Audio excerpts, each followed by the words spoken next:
কিশোরগঞ্জের হোসেনপুরে সাদিক মিয়া হত্যা মামলায় দুই ভাইকে যাবজ্জীবন কারাদণ্ড দিয়েছেন আদালত।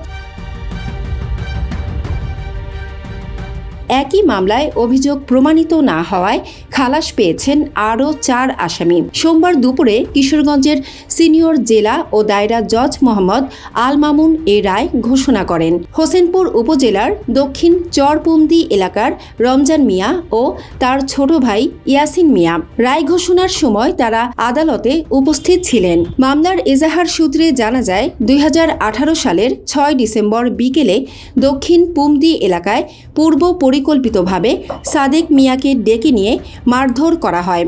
গুরুতর আহত অবস্থায় তাকে কিশোরগঞ্জ সদর হাসপাতালে নেওয়া হলে চিকিৎসক মৃত ঘোষণা করেন।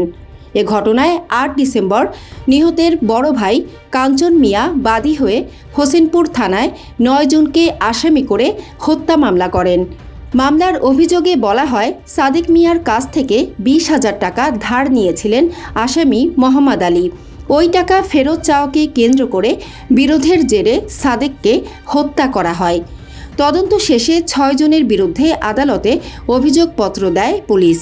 দীর্ঘ বিচারিক প্রক্রিয়া শেষে সোমবার রমজান মিয়া ও ইয়াসিন মিয়াকে যাবজ্জীবন কারাদণ্ড এবং অপর 4 আসামি আব্দুল কাদির মিয়া, শাহানা আক্তার, আল আমিন ও মোহাম্মদ আলীকে খালাস দেন আদালত। রায়ের বিষয়টি নিশ্চিত করেছেন কিশোরগঞ্জ জেলা ও দায়রা জজ আদালতের public prosecutor advocate Mohammad Shah Kamal.